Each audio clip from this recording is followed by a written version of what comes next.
Hi everyone, welcome to our chat today, Parents Voice Chat with Natasha Grogan from the Stephanie Alexander Kitchen Garden Foundation. Before we begin, I would like to acknowledge Australia's Aboriginal and Torres Strait Islander peoples, the traditional custodians of the lands, waterways and skies across Australia, from where you are listening from today. I'm broadcasting today from the lands of the Wurundjeri people of the Kulin Nation. I would also like to pay my respects to elders past, present and emerging, and to other Aboriginal people listening in today. So welcome to Natasha and to everyone watching us. I'm going to throw over to Natasha so she can give us a bit of an introduction to herself and to the Stephanie Alexander Kitchen Garden Foundation and what they do. Thanks, Alice. Hello. It's lovely to be here and nice to be chatting with you again, Alice. So my name is Natasha Grogan. I coordinate the early childhood program for the Stephanie Alexander Kitchen Garden Foundation nationwide, which is a job I love very much. The purpose, for those of you who don't know the background of the Stephanie Alexander Kitchen Garden Foundation, it is our purpose to introduce pleasurable food education to children and students in early childhood, primary school and secondary school. We provide the information, inspiration, professional development and support for educators and staff across Australia to run their own Stephanie Alexander Kitchen Garden programs. So our vision is that children and students will form positive food habits for life. So that's us in a little neat nutshell. Excellent. And I can tell you from personal experience that that the foundation has a positive impact. And the school my kids go to, when they had a redevelopment a couple of years ago, attempted to fit a commercial kitchen in specifically because they wanted to be part of the program. We weren't as successful, and that wasn't led by me despite my involvement at the school. So it was actually quite lovely to see the impact that the program that you run has on the way schools think about food and food education and the way they try and incorporate growing foods into their curriculum. So yeah, I think that's something that we really pride ourselves on. We've also realised that schools won't necessarily have, and services don't have the space for that.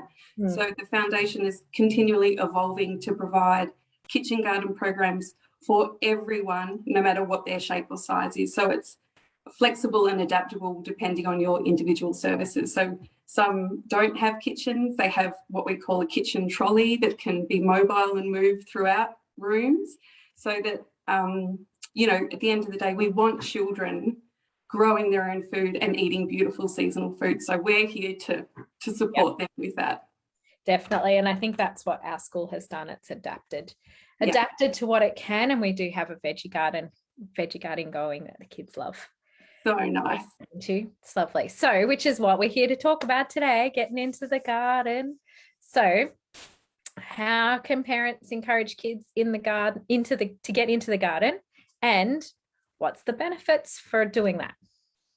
Well, I think first of all, it always starts with role modeling, doesn't it? As a parent, if you're out there gardening, pottering, planting, your children will inevitably come and be with you. Now, for how long and to what extent will depend, of course, on individual children. But if that becomes a part of your family philosophy, children will take that in through osmosis, and then they start to know things. I was just, we're in jury country in Melbourne at the moment, so we're in lockdown.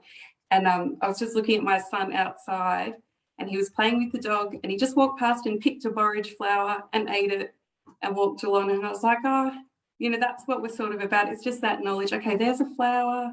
I can eat this flower. Off he goes. It's just a part of his system now. So that's a good way to get, food gets a child into gardening, because if you grow it, you can eat it, which is a part of the benefit. Of course, it's connecting children with nature.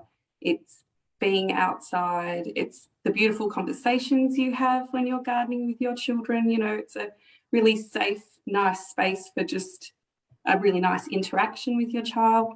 And then food, you know, like you can grow zucchinis and make so many things with it afterwards that, you know, and experiences watching them eat a carrot straight out, you know, washed straight out of the ground. I mean, the list is endless for benefits. Definitely. My daughter is not very patient, so she comes out with me into the garden, but and I think I've already confessed to you, I'm a bit of an aspirational gardener and I forget to water them pretty much all of my garden until things start to wilt and I realize that I've forgotten to water.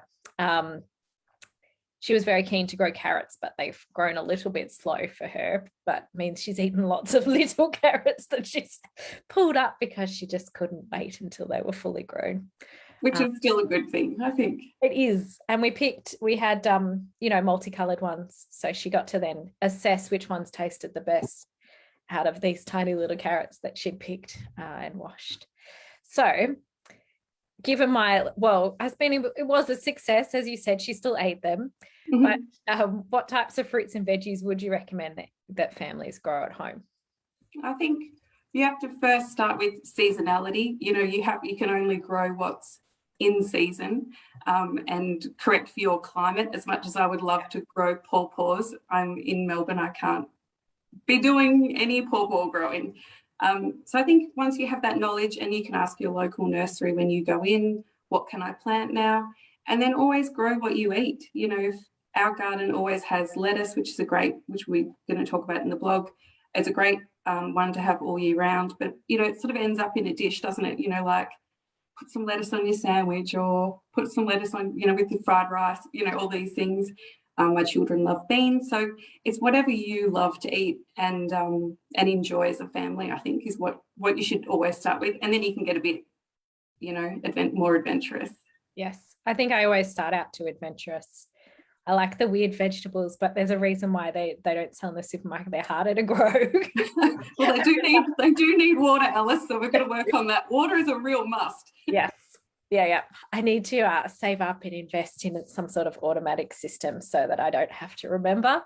That's the plan. So given that first step is remember to water, but what other steps are really good? Like, what do you need to think about first when you're setting up a family veggie garden? Well, you have to first consider your sun, your water, and your soil. So you're not going to have a successful garden if you don't have the right sun requirements. As a basis, we say between 6 and 8 hours of sunlight. You know, that's for a really thriving big veggie garden that has tomatoes and eggplants. And you can, if you have a little bit less sunlight, so you have sort of between 4 and 6. You can do lots of leafy vegetables and root vegetables. They will adapt to that. But, you know, watch your garden, do a little map of when the sun hits all the different spots before you, you know, choose your location. Water, you have to have easy access to water.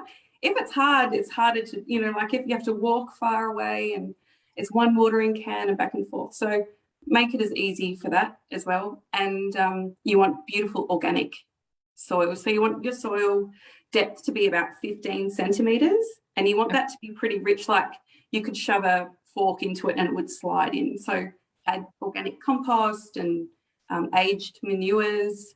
You can do a mushroom compost, but they're the first three. You've got to have your sun, your water and your soil sorted. Yeah, excellent. Though my sister recently gifted me a mushroom bag, which grew in our laundry with very little sun. So, you know, if you have no sun at all, it's not quite a veggie garden, but... No, that's very true. Yes, you can always grow mushrooms.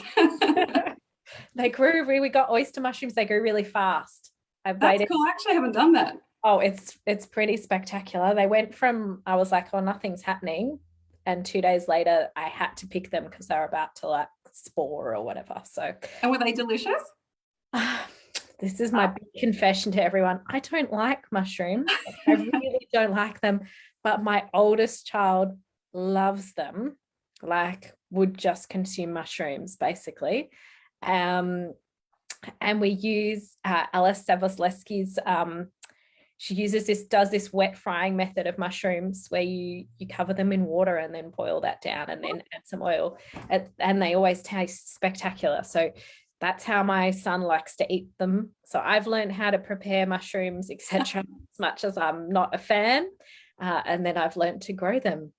And my youngest decided that she only liked oyster mushrooms. She doesn't really like any of them, but because she declared this, she had to eat some of these that we'd grown ourselves at home. So that's what you got to do. You've got to get them to commit before they've even put it in their mouth.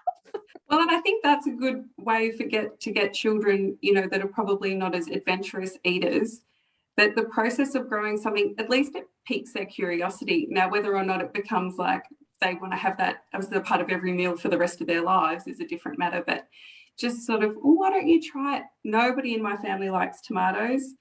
2 children, husband don't like tomatoes, and I grow usually between 5 and 7 varieties every year in hope that one day I will grow the one that they like. Yeah. Do you multicolored ones, striped ones? Yeah. The Black Russian one was always the one. I'm not a huge fresh tomato person either, but I'll cook them up.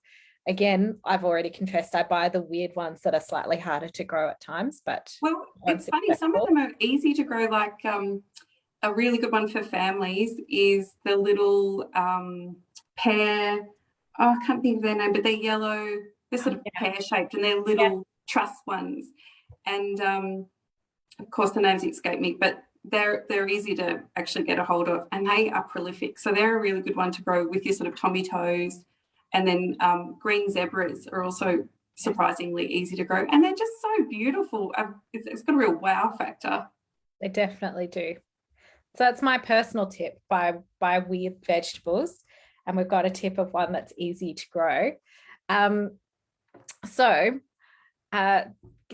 that's my tip, do you have any more professional specific ways that parents can get their kids involved in the growing process and then keep them involved beyond the garden? I think for all activities with children, you've got to know your child.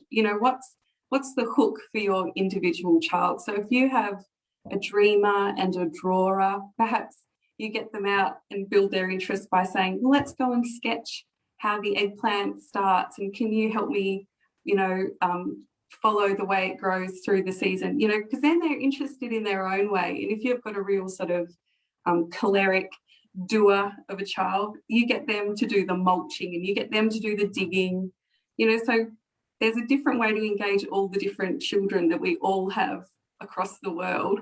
And once they sort of find their own vibe with gardening, I think it's a very rare child, and actually it's sort of a direct quote from Stephanie Alexander, that it's a rare child that doesn't engage with the program in this way. Everyone likes eating, and pretty much everyone likes being outside and in nature. So once you find that hook for your child, I think you're in. Definitely. And I should have said earlier, but as always, there's an opportunity to ask questions. So please put them in the comments and they'll come through and Natasha can answer them. Natasha and the Stephanie Alexander Kitchen Garden Foundation have been kind enough to write a blog for us about how to grow, harvest and prepare and share lettuce. Which I've been assured is something that could be planted at this time of year anywhere around Australia. Is that right? Yes, that's correct. Yeah. It's a bit of an all-rounder. The one thing with lettuce you have to be aware of is that it doesn't love the real hot heat. It's very, very thin water based plant. So that's one thing you have to look out for. But yeah, we've given tips. It's a really good one to grow by seed. So if it's, appreciate that in Victoria and New South Wales, we're in this deep lockdown and you can get seeds from a lot of just your supermarkets. So if you're going and doing a food shop, they often have, particularly little local ones, have seeds available. So you can get it by seed, or you can plant it out by seedling, and you can actually grow lettuce from scraps. So if you've eaten lettuce at home that you've bought from the supermarket, you can regrow it from scraps. So it's a great... No, that one.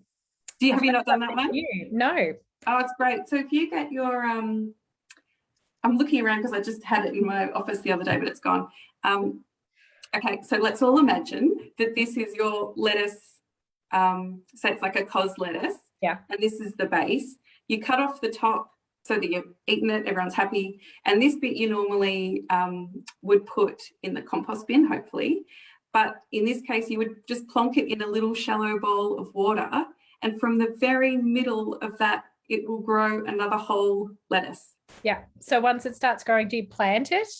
You can, or you can literally just keep it in the bowl by your windowsill and grow a free lettuce. Lettuce. And it will blow your mind every time you do it. I've done it with spring onions, but not with lettuce. Same principle. Yeah. Ooh. So that's a fun thing to do in school holidays or any days.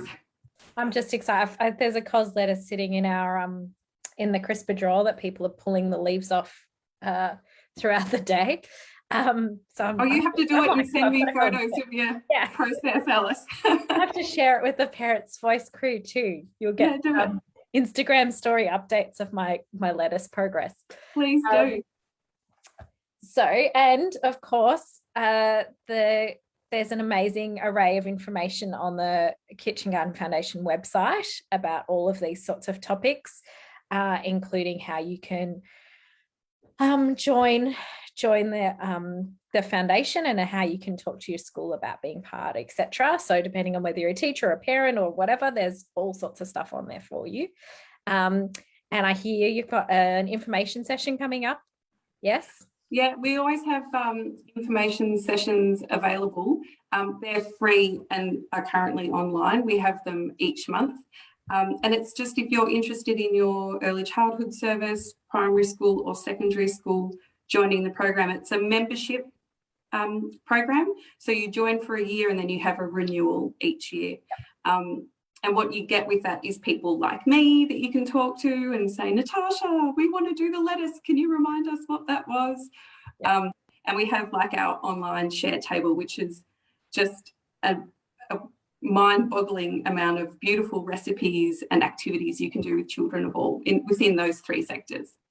Yeah. I can hear, I'm just fully hearing Stephanie Alexander's quote about, that it's rare for a kid not to be involved because everyone loves food. I literally just had lunch. In fact, Natasha watched me eat most of it. And I'm sitting here going, recipes, vegetables, I could jump on.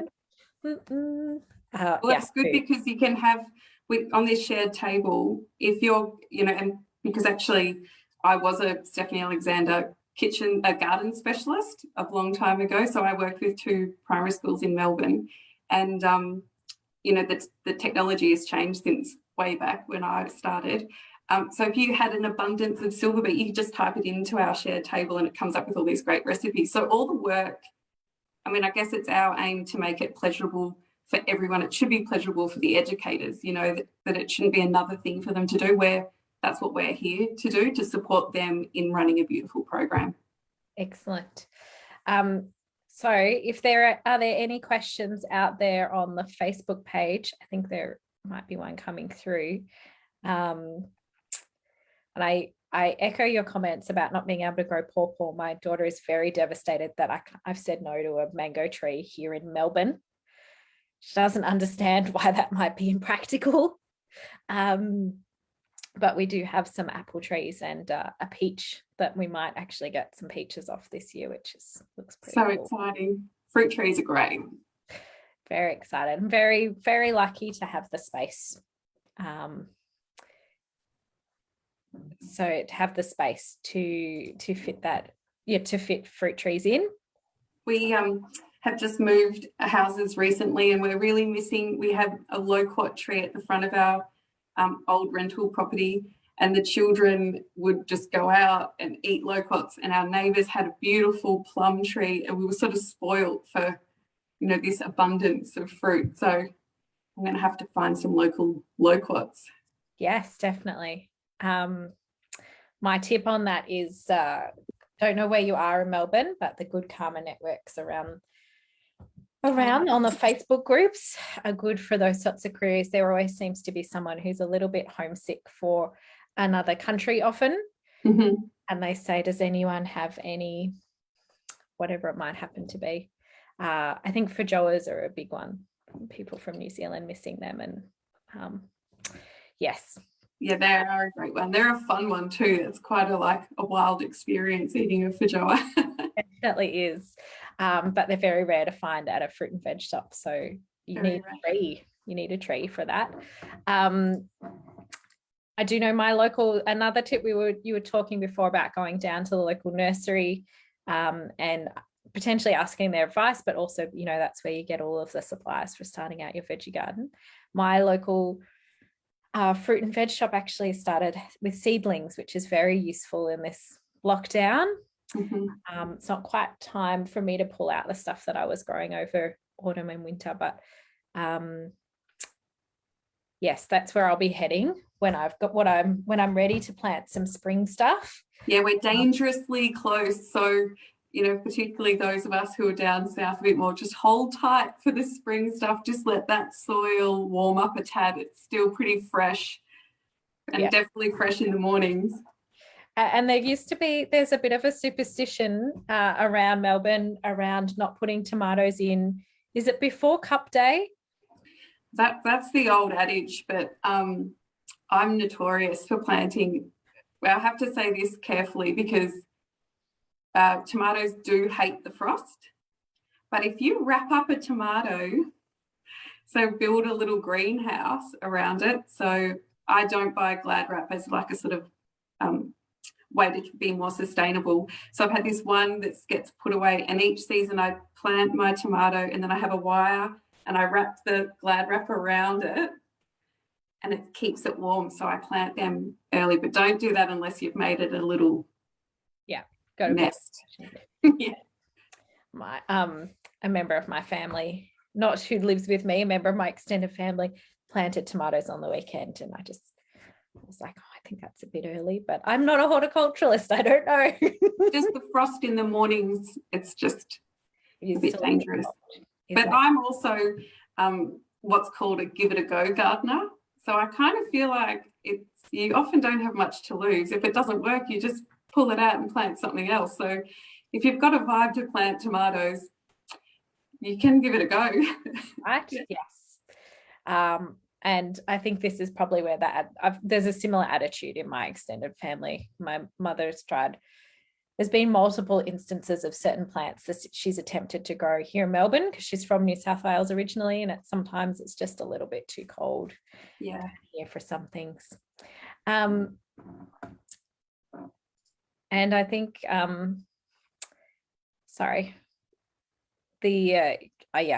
like I said before, aspirational gardener with forgetting to water. For someone like me, who occasionally forgets to water the vegetables, what are the most forgiving vegetables to grow? Well, silver beet.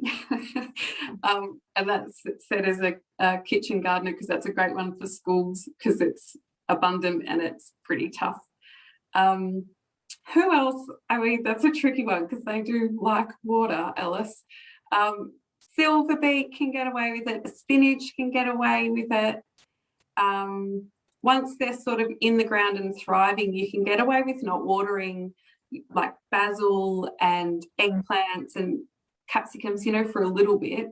But if you're really forgetful, you can put in some sort of homemade watering devices so that you plant like a half a litre, you know, you cut off the top and have it go into the ground. So at least it can sort of sit there for a bit. But you know, that's why you have kids.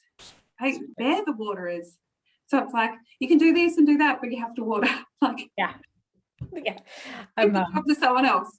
Everyone has their strengths and weaknesses. Somebody else will be good at it. That's a really great suggestion. I'm gonna try that out and see if I can endorse that to the rest of our parents listening, that if it works. So the work that you did in schools and gardens, can you how did the schools use the gardens? I assume that most of them use it because it's a kitchen garden program, so that's to make a connection. Is that the way that most schools used the produce that they produced in their veggie garden as part of the program?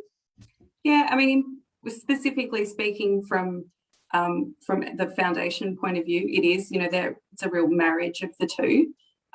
but also there's opportunity to connect with your community, which is such a valuable experience. So if you have a surplus, so if you did plant silver beet, I've seen lots of schools bunch it up. You know, if you're planting rainbow silver beet, putting bunches together and giving it as a gift to the community, and then sort of having a bit of that interaction. So perhaps, you know, families from different and various cultures can show things that they're growing and bring that into the school. So then we start to reflect those around us, you know, so it starts to have a real a sense of who's in your community. I spoke to a early childhood service in New South Wales a couple of weeks ago, and they come from canola and wheat farming areas, and they said, oh, we want to reflect that so that the children know, you know, although they wouldn't ever grow enough to turn into bread or, you know, but they wanted to have that reflected. And I think it's such a beautiful way if you come from a area that has a big Vietnamese culture, to have all these beautiful different Vietnamese garden plants and then going into the kitchen as well. So it's, I mean, it's so beautiful to see how everyone can be connected. Yeah, and it is definitely the opportunity of either growing at home or at the school, is that you can grow those fruits and vegetables that are harder to purchase in a supermarket but are really culturally valued by your community. Yeah, that's right. And it starts a great conversation, because then you can try dishes that you maybe wouldn't ordinarily, you know, that somebody can bring in. A parent can volunteer in the kitchen and say, I would like to bring in this, you know, this is in season. You know, for us, I know loquats, you know, it's quite rare, it's very Mediterranean. And when people would come to our house, not that I have any background, and I don't have a Mediterranean background, but, you know, once you look at them, people are like, oh, we make these beautiful jams. It's a great conversation. Yeah, absolutely, definitely. And the one thing I missed, I grew up in the inner north of Melbourne and have moved a bit further out, and we don't have a lemon tree. I've managed to kill 3 or 4 since we've moved up here. I don't know what's this, I don't know. I'm going to blame the soil.